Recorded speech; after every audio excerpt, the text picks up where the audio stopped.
जहाँ तक रही मोदी जी की बात, मोदी जी का पूरा 7 साल का जो इतिहास है इसको आप उठा के देखिए।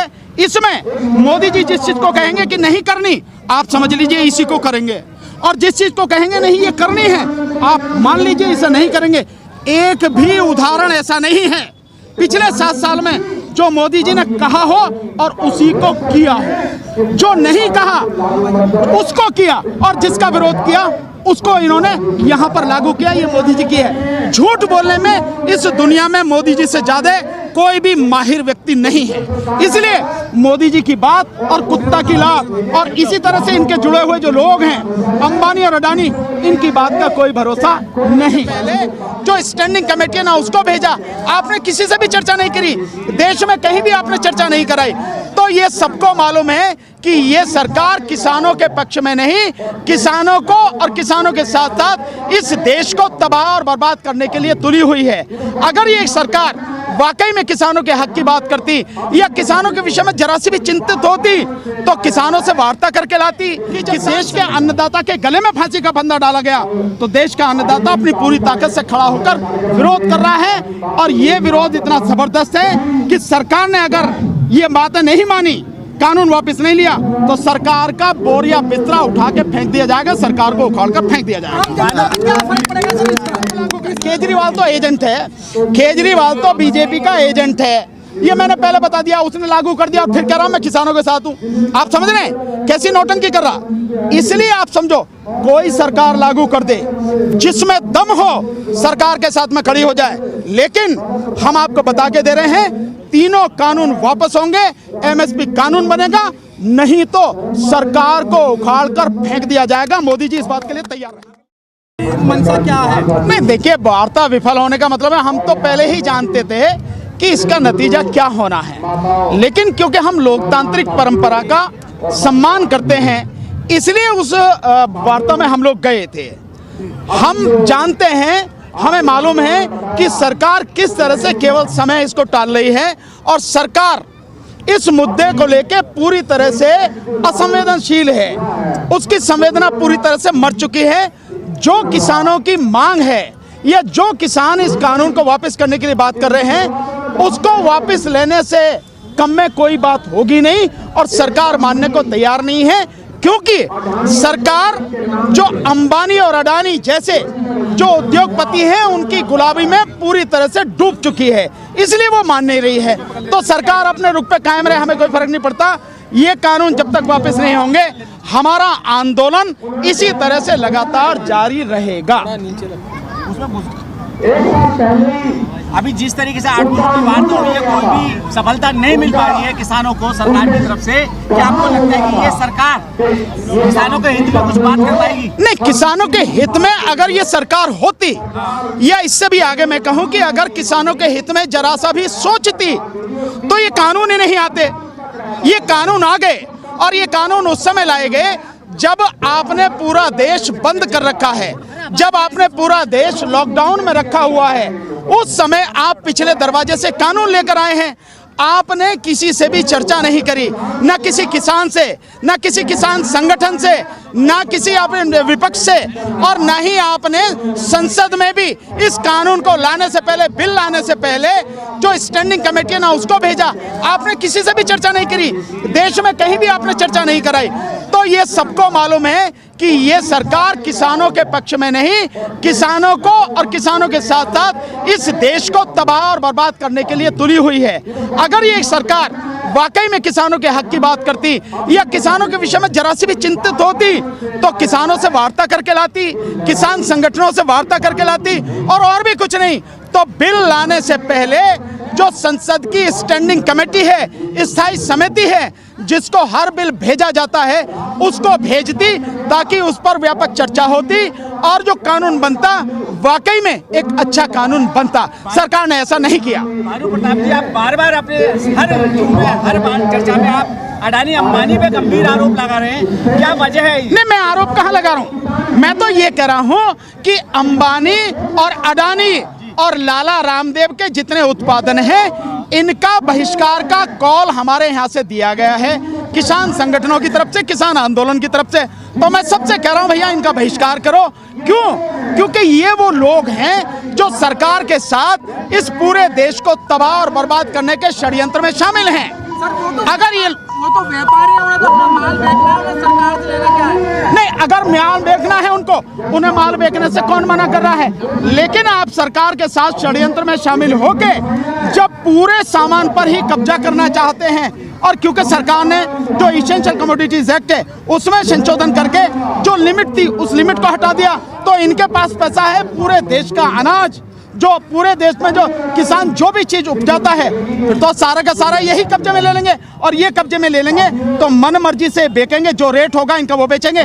जैसे आपको मैं बहुत उदाहरण बताता हूं, आप इससे समझें। आज की तारीख में इसको समझना बहुत जरूरी। आज की तारीख में जो किसान जिस अनाज को उपजाता है, जब तक वो किसान के खेत में है, उसकी कीमत जितनी है, जैसे ही वहां से उठ के वो व्यापारी के गोदाम में पहुंच जाता है, उसकी कीमत 110% बढ़ जाती है, केवल इतनी ही देर में।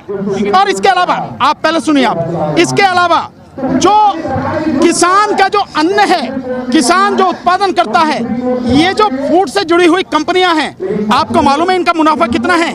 इनका मुनाफा 8000% से लेके 15000% तक है। मतलब ये माना जाए 80 गुना से लेके 150 गुना तक। यानी जो किसान है, उस किसान को उसकी लागत भी नहीं मिल रही। आप बाकी तो चीजें छोड़ दीजिए, उसकी लागत भी नहीं मिल रही, उसकी मेहनत भी नहीं मिल रही। और उसी अनाज से, क्योंकि व्यापारियों के पास पैसा है, तो पैसे वाले 8000 से लेके 15,000 गुना तक, 15,000% तक उसका मुनाफा कमा रहे हैं। क्या मानेंगे आप इसे? और सरकार ने उन्हीं को और माला माल करने के लिए ये कानून बनाए हैं, उन कानूनों में संशोधन किया है। लेकिन पहले भी हमारा कोई इरादा नहीं। ऐसा है जैसे प्रधानमंत्री झूठ बोलते हैं और अंबानी अडानी उन्हीं के मंडली के हैं, तो ये सारे के सारे झूठ बोलने वाले लोग हैं और हमें इनके झूठ में नहीं फंसना। क्योंकि आप अगर देखें, जिस दिन से मोदी जी इस देश की राजनीति में आए हैं, जो चीज उन्होंने कही उसके विरोध में उन्होंने काम किया। जब मोदी जी 2014 से पहले थे, गुजरात के वो थे मुख्यमंत्री, इन्हीं किसानों का समर्थन करते थे। इन्हीं की सरकार, जो आज ये बीजेपी सरकार है, इन्हीं के एमपी, इन्हीं के सारे लोग संसद में 2011 और 12 की सारी प्रोसीडिंग्स देखो, उन्हीं को जो बात आज हम कह रहे हैं वही बात वो कहते थे। पर उस समय क्योंकि कांग्रेस ला रही थी, तब ये लोग विरोध कर रहे थे। और आज ये खुद लेके आए हैं और बहुत ही विभत्स रूप में लेके आए, बहुत ही खतरनाक रूप में लेके आए। तो आज किसान विरोध कर रहा है, तब ये कह रहे हैं कि भाई हम किसान के फायदे के लिए लेके आए हैं। इस चीज को हमें समझना होगा। और जहां तक रही मोदी जी की बात, मोदी जी का पूरा 7 साल का जो इतिहास है, इसको आप उठा के देखिए। इसमें मोदी जी जिस चीज को कहेंगे कि नहीं करनी, आप समझ लीजिए इसी को करेंगे। और जिस चीज को कहेंगे नहीं ये करनी है, आप मान लीजिए इसे नहीं करेंगे। एक भी उदाहरण ऐसा नहीं है पिछले 7 साल में जो मोदी जी ने कहा हो और उसी को किया हो। जो नहीं कहा उसको किया और जिसका विरोध किया उसको इन्होंने यहाँ पर लागू किया। ये मोदी जी की है। झूठ बोलने में इस दुनिया में मोदी जी से ज्यादा कोई भी माहिर व्यक्ति नहीं है। इसलिए मोदी जी की बात और कुत्ता की लात, और इसी तरह से इनके जुड़े हुए जो लोग हैं, अंबानी और अडानी, इनकी बात का कोई भरोसा नहीं। लेकिन प्रधान जी, जिस तरीके से तारीख पे तारीख दी जा रही है, क्या आपको नहीं लगता कि किसानों का मनोबल तोड़ने के लिए तारीख दी जा रही है? नहीं, वो हमारा मनोबल क्या तोड़ेंगे? मनोबल तो सरकार का ही टूटेगा। और हमें मालूम है क्या हो रहा है, क्या होने वाला है। हाँ, सरकार जो रणनीति अपना रही है, इसमें समय बेशक लग जाए, लेकिन आखिर में जीत किसानों की ही होनी है। और ये तीनों कानून वापस होंगे, एमएसपी कानून बनेगी, अन्यथा इस सरकार को उखाड़ के फेंक दिया जाएगा। आपको मालूम है, कल हमारे जो किसान संगठन है, हमारे किसान संगठन के नेता हैं, उनसे जब सरकार ने कहा कि आप कोर्ट चले जाओ, तो किसान नेताओं ने बहुत स्पष्ट मना कर दिया कि हम कोर्ट नहीं जाएंगे। मैं समझता हूं इस बात के बाद में किसी और चीज की संभावना नहीं है कि जिस देश में अदालत पर भरोसा खत्म हो गया, मुझे तो पहले से ही नहीं था, मैं तो जानता हूं, लेकिन अगर किसान नेताओं ने कहा है तो अदालत को आत्मावलोकन करना चाहिए, सुप्रीम कोर्ट को, हाई कोर्ट को सोचना चाहिए कि आज की तारीख में सरकार की तो साख ही नहीं है, साख जो है वो अदालतों की भी खत्म हो चुकी है। अन्यथा हम ये बात नहीं कहते। तो ये सब सोचना उनको है। आंदोलन हमारा जब तक ये कानून वापस नहीं होंगे जारी रहेगा। सब सरकार ये कह रही है कि आप जैसे पढ़े लिखे लोग किसानों को गुमराह कर रहे हैं, बार बार नहीं नहीं, हम गुमराह नहीं कर रहे। देखिए, नहीं ना हम भड़का रहे ना हम गुमराह कर रहे। इस देश में अगर लोगों को गुमराह कोई कर रहा है तो नंबर 1 है प्रधानमंत्री श्रीमान नरेंद्र मोदी जी। श्रीमान नरेंद्र मोदी जी वो कर रहे हैं गुमराह, और फिर बाकी जो उनके मंत्री हैं, बाकी जो उनकी पार्टी है और बाकी जो आरएसएस है, इनके संगठन ये गुमराह कर रहे हैं। हम तो लोगों को सच बता रहे हैं, और सच क्या बता रहे हैं?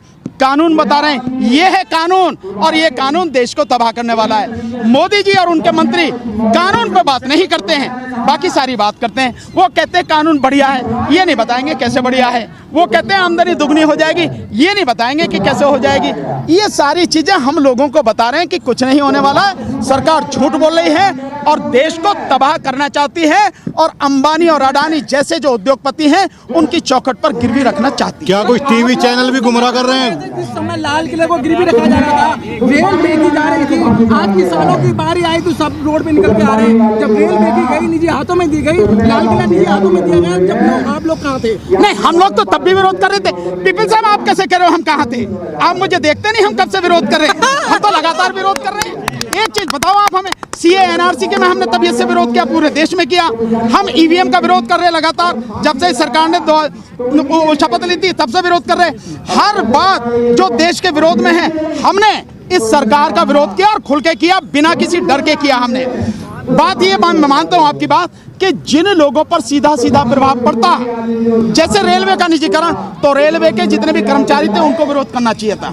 जैसे इस देश में 1 जनवरी 2004 को जो पेंशन है वो बंद कर दी गई, तो जिनकी पेंशन बंद हुई उन्हें विरोध करना चाहिए था, उन्होंने नहीं किया।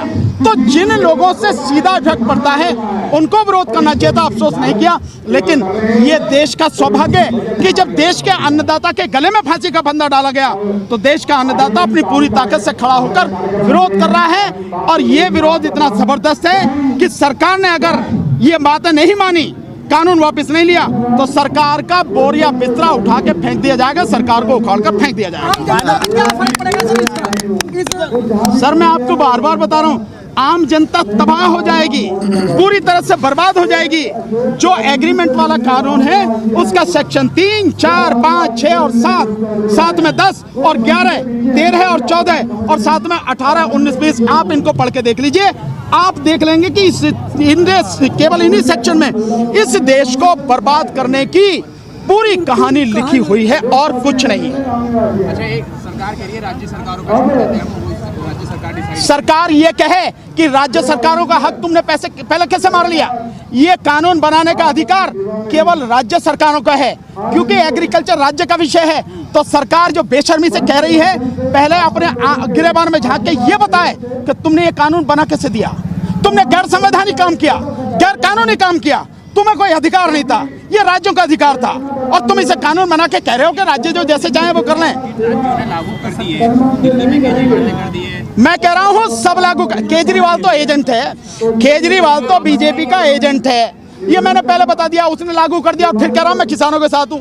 आप समझ रहे हैं कैसी नौटंकी कर रहा? इसलिए आप समझो, कोई सरकार लागू कर दे जिसमें दम हो, सरकार के साथ में खड़ी हो जाए। लेकिन हम आपको बता के दे रहे हैं, तीनों कानून वापस होंगे, एमएसपी कानून बनेगा, नहीं तो सरकार को उखाड़ कर फेंक दिया जाएगा। मोदी जी इस बात के लिए तैयार हैं। अगली प्लानिंग क्या है?